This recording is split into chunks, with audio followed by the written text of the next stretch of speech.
नहमदुहु व नुसल्ली व नुसल्लिमु अला रसूलिहिल करीम। अस्सलामु अलैकुम व रहमतुल्लाहि व बरकातुहू। राय इस्लाम में तमाम दोस्तन की खुशामदीद। प्यारा दोस्तों, अज बेहतरीन मालूमात खणी तमाम दोस्तन की खिदमत में हाज़िर थियो आहियां। यकीनन अव्हांखे पसंद ईंदी सो ही आहे त सच्चो ऐं अमानतदार जेको वापारी ताजिर हूंदो आहे उन जी फ़ज़ीलत अव्हां दोस्तन की खिदमत में अर्ज़ु कंदुसि। पर उन खां अॻु में अव्हां सां गुज़ारिश आहे त जेकॾहिं अव्हां असांजो चैनल सब्सक्राइब नाहे कयो त असांजे चैनल खे सब्सक्राइब कयो ऐं गॾोगॾु घंटी जे निशान ते क्लिक कयो ताजो असांजी हर अचण वारी नई मालूमात तव्हां ताईं आसानी सां पहुची सघे।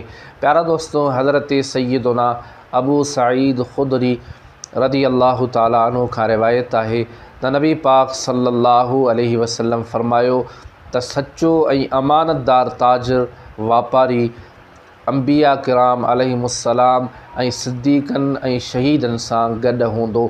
त प्यारा दोस्तों, जेके वापारी आहिनि उहे जेकॾहिं शरीयत जे तक़ाज़नि मुताबिक़ पंहिंजो वापारु कनि था त यकीनन उहे अंबिया किराम अलैहिमुस्सलाम ऐं सिद्दीक़नि ऐं शहीदनि सां गॾु हूंदा।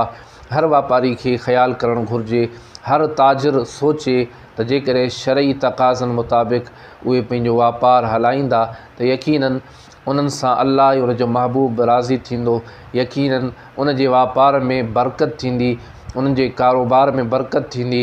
बजाए कूड़ ॻाल्हाए करे पंहिंजे वापार खे हलाइण या उन कारोबार में कूड़ खे इस्तेमालु करणु त यकीनन कूड़ जेको आहे सो बरकत खे ज़ाइल करे छॾे थो, ख़तमु करे छॾे थो। अल्लाह पाक असां तव्हां सभिनी खे अमल जी तौफ़ीक़ अता फ़रमाए।